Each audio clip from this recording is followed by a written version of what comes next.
नमस्कार, मी विशाल गोसावी. आपण बघत आहात प्रबंधभूमी महाराष्ट्र. मालेगाव महानगरपालिकेची निवडणुकीची रणधुमाळी सध्या सुरू आहे. प्रभाग क्रमांक 12 मधून या ठिकाणी सुनील चौधरी हे उमेदवारी करीत आहेत. खऱ्या अर्थाने त्यांना मतदारांचा कशा पद्धतीने प्रतिसाद मिळत आहे, त्यांचे विजन नेमकी काय आहे आणि कशा पद्धतीने ते या संपूर्ण निवडणुकीला सामोरे जाणार आहेत, ही चर्चा, ही मुलाखत आपण त्यांच्याकडून घेणार आहोत. खऱ्या अर्थाने आपल्यासोबत प्रभाग क्रमांक 12 चे उमेदवार सुनील चौधरी आपल्यासोबत आहेत. सुनीलजी नमस्ते. प्रथमतः प्रबंधमध्ये आपलं स्वागत करतो. नमस्कार. नक्कीच. काय सांगाल की आपण बघितलं की आपल्याला कोणताही राजकीय वारसा या ठिकाणी नाही आणि तरी देखील आपण राजकारणात पदार्पण केलं आणि चांगल्या स्थितीला आपण या ठिकाणी समोर येत आहेत. खऱ्या अर्थाने आपले कौटुंबिक पार्श्वभूमी सांगताना काय सांगाल? कौटुंबिक पार्श्वभूमी माझी अशी आहे की माझे वडील एक लहान शेतकरी होते. आम्हाला आमच्या काळात म्हणजे शिक्षणाला सुद्धा देखील पैसे नव्हते. त्यातनं आम्ही कन्स्ट्रक्शन हा व्यवसाय सुरू केला. बांधकाम व्यवसायात आल्यानंतर चांगले मित्र जोडले. मग हळूहळू 2006 मध्ये काही लोकांनी मला सांगितलं की तुम्ही एवढं सगळं चांगलं व्यवसाय व्यापार करून सक्सेस झालेले आहात, तर तुम्ही राजकीय क्षेत्रातही आले पाहिजे. मग हरिप्रसाद गुप्ता हे आमच्या बांधकाम व्यवसायातलेच होते आणि ते महानगराचे अध्यक्ष झाले. तर ते माझ्याकडे एका दिवशी आले आणि म्हटले की अरे सुनील भाऊ, तुम्ही सामाजिक काम एवढं चांगलं करतात, तर थोडं राजकीय क्षेत्रात पण या. आणि राजकीय क्षेत्राची तशी मला आवड लहानपणापासूनच होती. संगमेश्वरात माझं लहानपण गेलेलं आहे. संगमेश्वरात असताना पवन मित्र मंडळ वगैरे आमचं सगळं सामाजिक कामच असायचं. त्यावेळेला ॲम्ब्युलन्स देखील पहिल्यांदा मालेगावात अजय दोडेंनी आणली होती. अजय दोडे हे देखील माझे चांगले मित्र होते. जितू देसले, अजय दोडे, आम्ही सगळे त्यावेळेचे क्लासमेट. तेव्हापासून राजकारणाची तशी आवड होतीच. पण हरिप्रसाद गुप्ता यांच्या माध्यमातून 2006ला मी भारतीय जनता पक्षाशी जोडलो आणि पहिल्यांदाच पक्षात आल्यानंतर त्यांनी मला जबाबदारी दिली ती कोषाध्यक्षाची. आणि योगायोग 2007 पासून राजकारणात ज्या पद्धतीने मी रन झालो, सगळ्यांनी माझ्यावरती विश्वास करायला सुरू केला. आणि त्यावेळचे जे भारतीय जनता पक्षाचे लोक होते ते सगळे सिनियर होते. त्यात यंगर म्हणून मीच होतो. आणि मग त्यांनी बघितलं की अरे हा थोडा यंग आहे आणि याचं व्हिजन चांगलं आहे, याला आपण थोडं प्रोत्साहन द्यायला पाहिजे. ते प्रोत्साहन देत असताना मग त्यांनी मला 2009ला मान्य प्रतापदादा हे खासदारकीला उभे राहिले आणि ते खासदारकीचं इलेक्शन लागलं. मग कोषाध्यक्ष मीच होतो. त्यावेळेला आम्ही संपूर्ण, त्यांनी जे काही माझ्याजवळ कोष दिला होता हे सगळं करून इलेक्शन पूर्ण करून आणि त्यातनं जे माझ्याजवळ काहीतरी 1.5 लाख रुपये उरले. मग आमचं जे पक्ष कार्यालय होतं त्याची खरेदी बाकी होती आणि विनोदजी गोसर यांच्याकडून आम्ही ते मॉर्निंग स्टार गल्लीमध्ये एक छोटंसं कार्यालय होतं, त्याचे पैसे कुणीही द्यायला तयार नव्हतं. मग त्या निवडणुकीतले उरलेले पैसे ते देखील मी तिथे दिले. आणि मग पक्षाने हा सगळा विचार केला की अरे हा पोरगा तर खूप चांगला दिसतो, याला पैशाची काही घेणं देणं नाही, पैसे उरले तर याने ते कार्यालयाची खरेदी करण्याचा विचार केला, याचं व्हिजन चांगलं आहे. हे सगळं बघत असताना मग 2010ला पक्षाचं अध्यक्षपदाचा काही विषय आला आणि त्यात मान्य प्रसाद बापू हे आमच्याकडे होते. प्रसाद बापूंनी त्यावेळेला केवळाप्पा हिरे यांना अध्यक्ष केलं. आणि केवळाप्पा हिरे हे मुळात काँग्रेसचे, प्रसाद बापू हे मुळात काँग्रेसचे, यांचं विचारधारा जी होती ही टोटल काँग्रेसी. तर केवळाप्पा मला सारखं म्हणायचे, अरे सुनील तुमचा पक्ष खूप चांगला आहे पण काम फार लावतो बाबा, एवढं काम आम्हाला करायची काही सवय नाही. मग हे सगळं करत असताना काही लोकांनी सांगितले की केवळाप्पा हे आपल्याला आता चालणार नाही, आपल्याला अध्यक्ष दिला गेला पाहिजे भारतीय जनता पक्षाला आणि तोही चांगला. मग जे माझे सिनियर होते त्यावेळेचे विजय भावसार, भरत भाऊ पोपळे, हरिप्रसादजी गुप्ता, या सगळ्यांनी बघितलं की आता हा पोरगा एक करण्यासारखा आहे.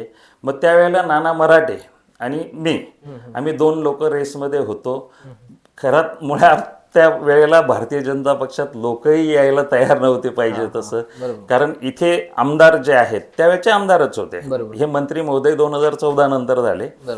तर आमदारांचा इथे दबदबा होता. आत्ताचे नामदार तेव्हा इथे दबदबा असल्या कारणाने कुणीही भाजपमध्ये यायला तयार नव्हतं. 5 रुपयाची साधी रिसीटवरती आम्ही याला हे करायचो सदस्य, हा हा हा प्रायमरी सदस्य, ते देखील व्हायला लोक तयार नव्हते. मग आम्ही घरोघरो जाऊन सदस्य नोंदणी केली त्यावेळेला आणि 2010ला भारतीय जनता पक्षाचा अध्यक्ष झालो. बरोबर 2010ला अध्यक्ष झालो. माझा कार्यकाळ मध्येच मिळाला होता म्हणून तो 12ला संपला. आणि नाही 12ला होतं माझ्याजवळ, बरोबर 12ला निवडणुका लागल्या आणि 10ला तर मी तसं ग्रामपंचायत लढलो अगोदर. कलेक्टर पट्टा हा ग्रामपंचायत होता. बरोबर मग त्यावेळेला मंत्री महोदयांकडे गेलो, म्हणजे त्यावेळेचे आमदार, तर त्यांनी सांगितलं अरे बाबा हे सगळं तुझं काम नाही आहे, बरोबर तू व्यावसायिक माणूस आहे, तू कुठे राजकारण करतो. पण मी तर राजकारणात सक्रिय तोपर्यंत होऊन गेलो होतो, बरोबर पण त्यांना मला होऊ द्यायचं नव्हतं. म्हणून त्यांनी सांगितलं तू एक काम कर, बंडू काकांकडे मार्केटला जाय आणि ते निर्णय घेतील तुझ्या उमेदवारीबद्दल, ते ठरवतील.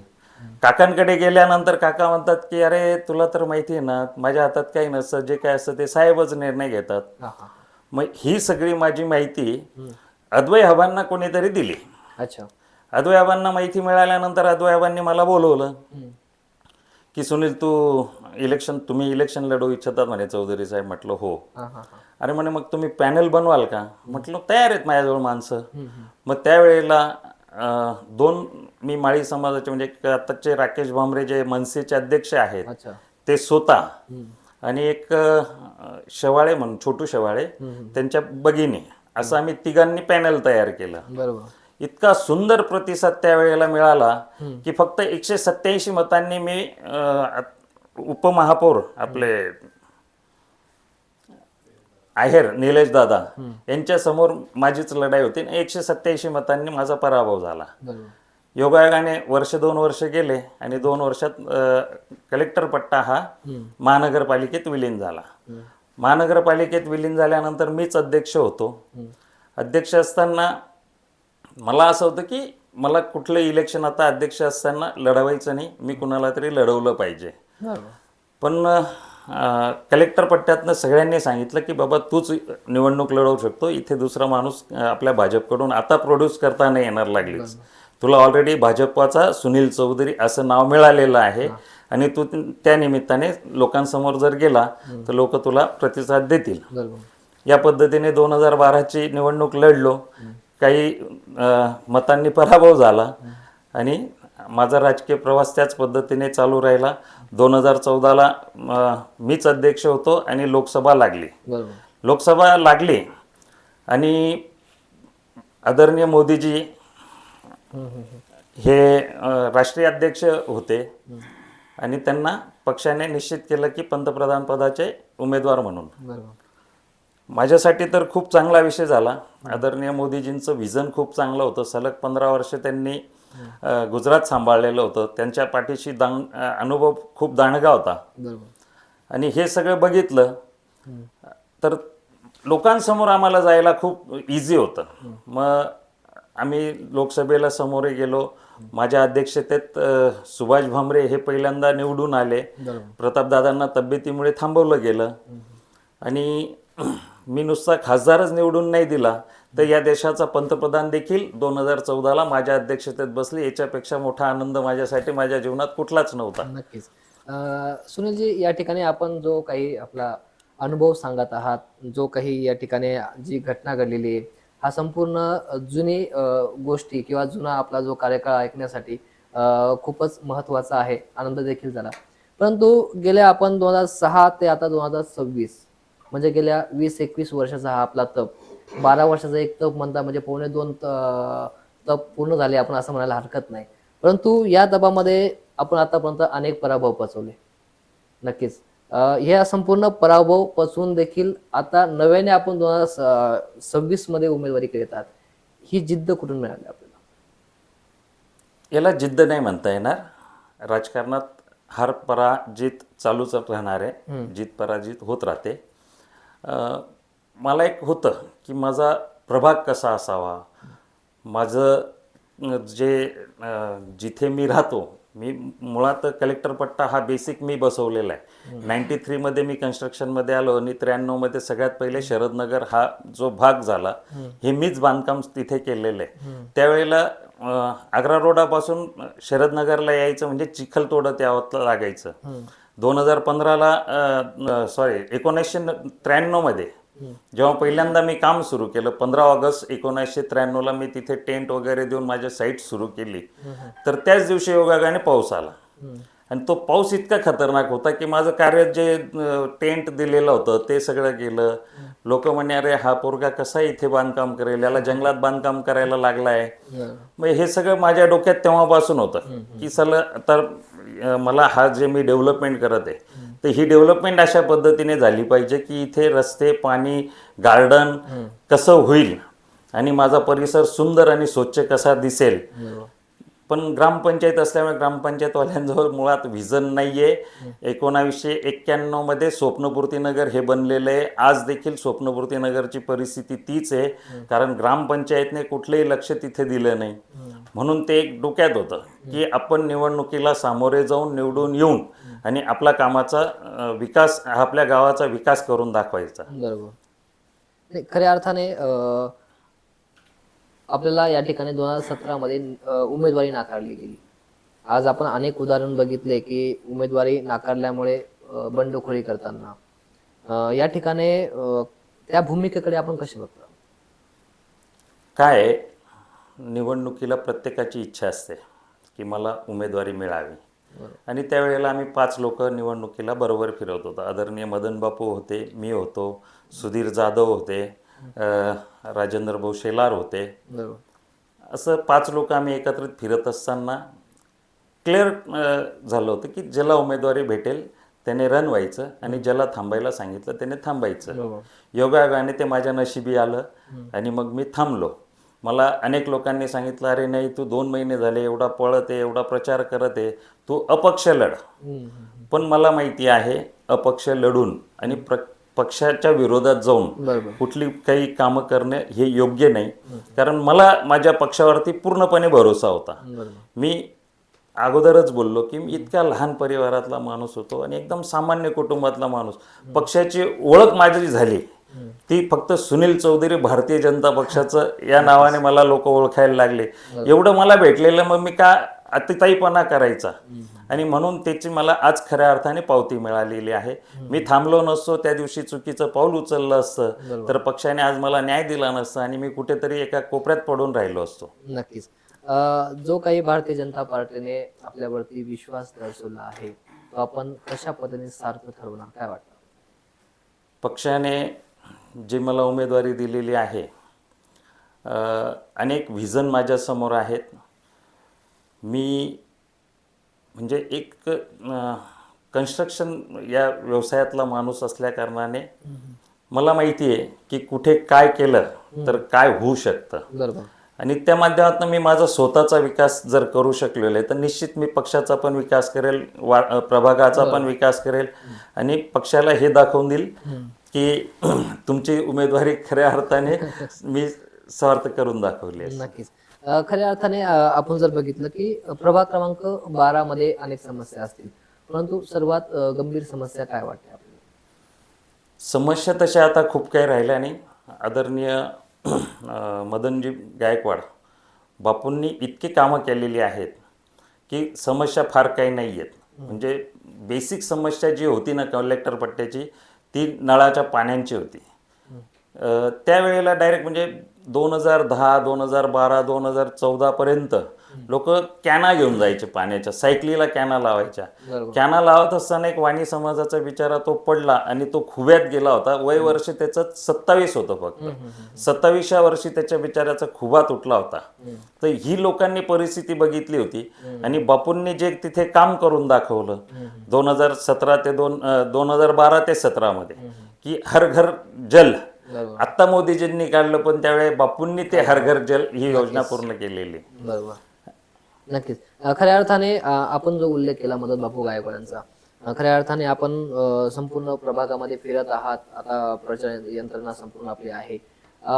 आधी मदन बापू गायकवाड यांनी केलेले काम आणि त्या ठिकाणी आपण मतदान मागायला जात आहात, कसा अनुभव येतो आपल्याला? निश्चितच बापूंची जी कामं आहेत त्यामुळेच आम्हाला भरभरून प्रतिसाद जनता देत आहे. जनतेसमोर गेल्यानंतर प्रत्येक गल्लीत एकच सांगतात, मना मदन बापू कुठे छे, मदन बापूने माले रस्ता देईल छे, मना मदन बापूने माले पाणी देईल छे, हे आवर्जून लोक सांगतात आणि बापूंना विसरत नाही. आणि आमच्या पॅनलचे सर्व आपण आज मदन बापूच आहेत. नक्कीच. आपला जो सोयगाव परिसर होता हा महानगरपालिकेमध्ये विलीन झाला. खऱ्या अर्थाने आधी विलीन झाल्यानंतर काही विकासात भर पडली का आपली ग्रामपंचायतच बरी होती, काय सांगा? नाही, खऱ्या अर्थाने 2012ला जेव्हा महापालिकेत आला तेव्हा प्रभाग हा आमचा कच्चाच होता. पण ज्या पद्धतीने हळूहळू बापूंनी आणि बापूंची टीम म्हणजे त्यांच्याबरोबर अगोदर तृप्ती जाधव ह्या निवडून आल्या होत्या.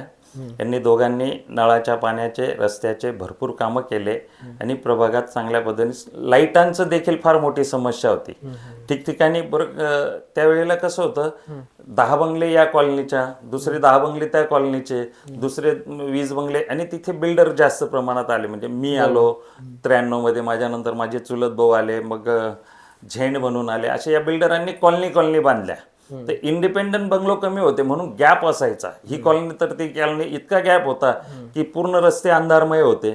बापूंनी लाईट देखील त्यावेळेला खर्चाने, म्हणजे त्यावेळेला कसं आहे, महापालिका पण नव्हती आणि ग्रामपंचायत जस्ट संपलेली होती आणि महापालिका लगेच लाईट द्यायला, तर बापूंनी शक्कल लढवली.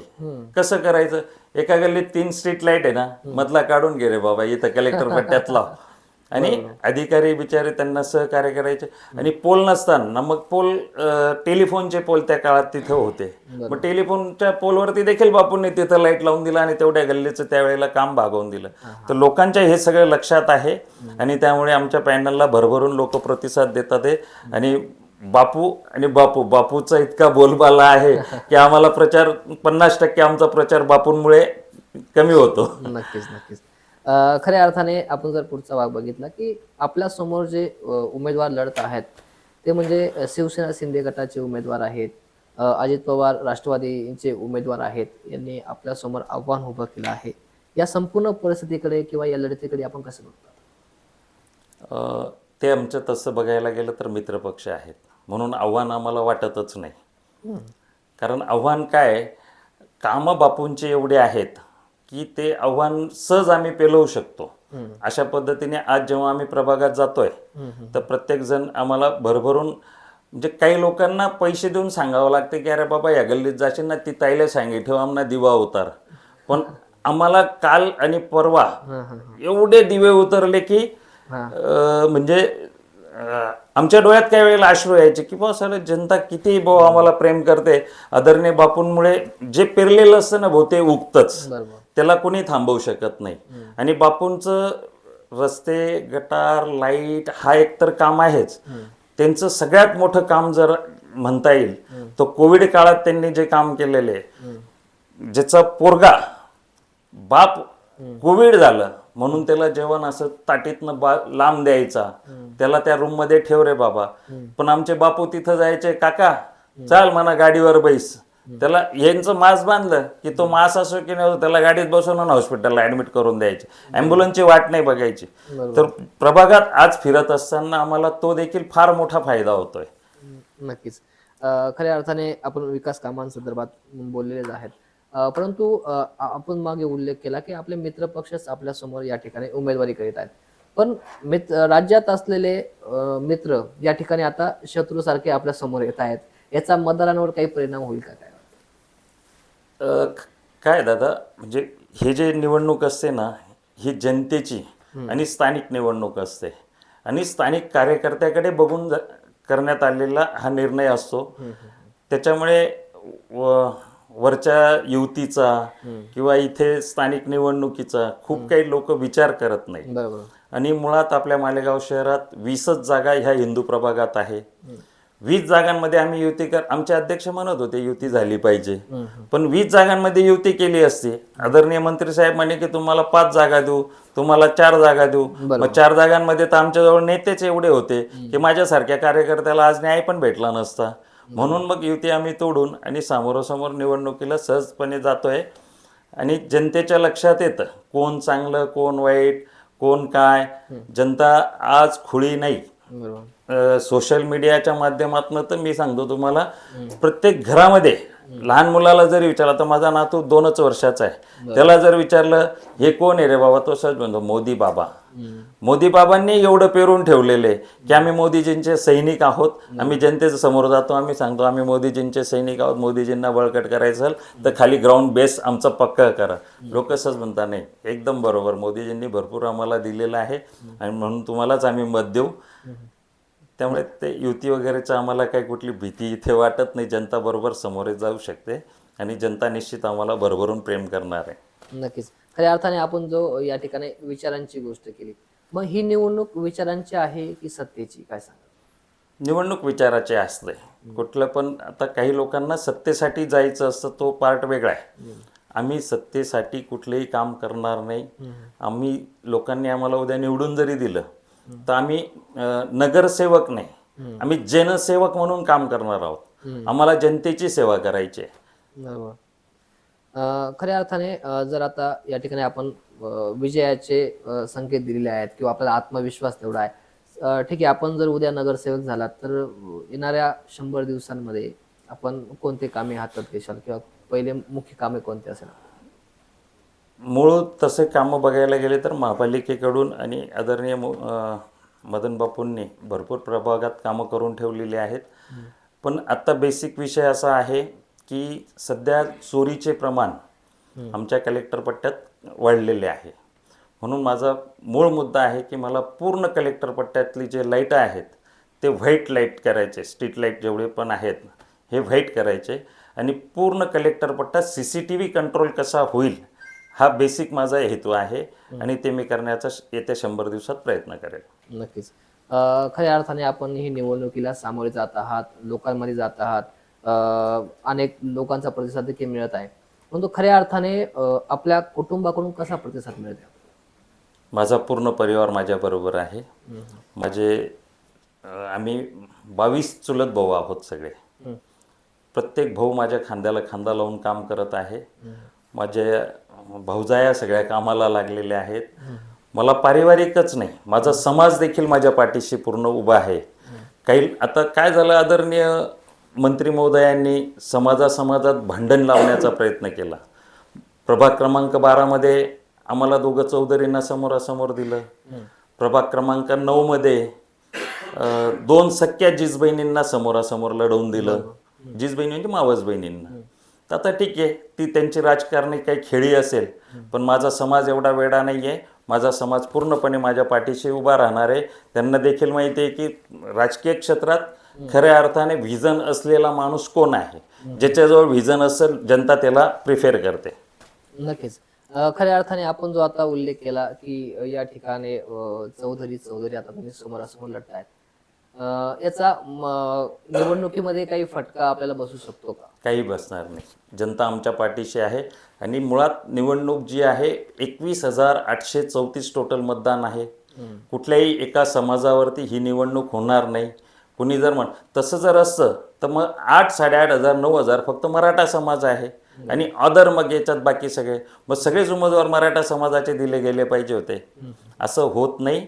निवडणुकीत ज्याच्याजवळ एक व्हिजन आहे, लोकांचा एक बघण्याचा दृष्टिकोन असतो, कोण मनुष्य काय करू शकतं, कोण काय करू शकतं, त्या पद्धतीने लोक आम्हाला प्रिफेअर करणारे. कुठल्या एका समाजावर ते निवडणूक होणार नाही. नक्कीच. खऱ्या अर्थाने आपण या निवडणुकीला सामोरे जात आहात, तर जनतेने आपलाच का निवडून दिले पाहिजे, काय वाटतं? जनतेने का निवडून दिले पाहिजे हे तर सांगणं म्हणजे जनतेने का निवडून दिलं पाहिजे असं काही नाही आहे.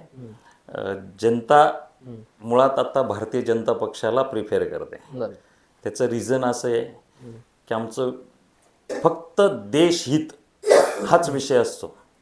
आमचा मूळ मुद्दा पहिले होता, जो हिंदू हित की बात करेगा वही देश पे राज करेगा.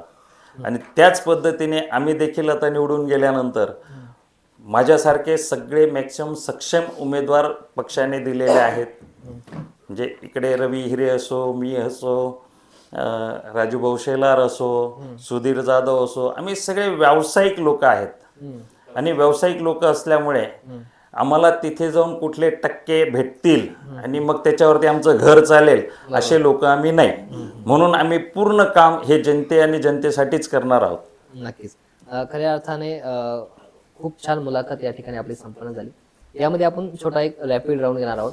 त्याचं उत्तर आपल्याला हो किंवा नाही मध्ये द्यायचं आहे. खऱ्या अर्थाने सलग पराभव पचून देखील राजकारण सोडण्याचा कधी विचार केला होता का? नाही. पक्षनिष्ठेला भाजप योग्य वेळी न्याय देतो असे तुम्हाला वाटते का? नक्कीच. प्रभाग क्रमांक 12 मध्ये आजही मूलभूत सुविधा अपुऱ्या आहेत का? नाही. विरोधकांकडे केवळ सत्तेचा फायदा आहे असे तुम्हाला वाटते का? ते तर आहे. ही निवडणूक विकासावर लढायची आहे की लढायची आहे असं तुम्ही ठरवलेलं आहे का? नक्की. प्रभाग क्रमांक 12 चा चेहरा मोहरा बदलू शकतात असा तुम्हाला विश्वास आहे का? 100%. नक्कीच. खऱ्या अर्थाने उत्कृष्ट पद्धतीने आपण या ठिकाणी संपूर्ण प्रश्नांची उत्तर दिलेली आहेत. म्हणजे जनतेच्या मनामध्ये नेमकी सुनील चौधरी हे व्यक्तिमत्व काय आहे हे नक्कीच या मुलाखतीच्या माध्यमातून आम्ही जनतेपर्यंत पोहोचवण्याचा प्रयत्न करू. सगळ्यात शेवटचा प्रश्न असा की आपण या आपल्या प्रभागातील जनतेला मतदारांना काय आव्हान करा? सगळ्यांना एकच विनंती राहील की मी मोदीजींचा शिपाई आहे आणि आम्हाला जर बळकट केले तर वरती मोदीजी महाराष्ट्रात देवेंद्रजी यांचे हात बळकट होतील आणि आमचे जे आदरणीय गिरीश भाऊ महाजन आहेत हे आता पालकमंत्री आहेत आपल्या जिल्ह्याचे. बरोबर. तर त्यांनी मला सांगितलेलं आहे की तुम्ही एक वेळा 10-12 लोक निवडून आले की फक्त माझ्याकडे यायचं आणि प्रभागासाठी पाहिजे ती कामं तुम्हाला मी द्यायला बसलेले. अरे वा. हां. मग पालकमंत्र्यांची आमच्या पाठीशी एवढी ताकद असल्यानंतर आम्ही निश्चितच चेहरामोहरा बदलू शकतो. म्हणूनच जनतेने आम्हाला निवडून द्यावं एवढीच विनंती करतो तुमच्या माध्यमातून. नक्कीच सुनीलजी आपण या ठिकाणी वेळ दिला आणि आम्ही जे काही प्रश्न विचारले त्याला कोणताही फाटा न फोडता सलग आपण त्या प्रश्नांची उत्तर दिली आणि या मुलाखतीच्या माध्यमातून आपण भारतीय जनता पार्टीमध्ये सुरुवातीपासून कसे एकनिष्ठ आहात आणि आपल्या ज्या काही जुन्या आठवणी होत्या त्याला देखील या ठिकाणी या मुलाखतीच्या माध्यमातून उजाळा या ठिकाणी मिळालेला आहे.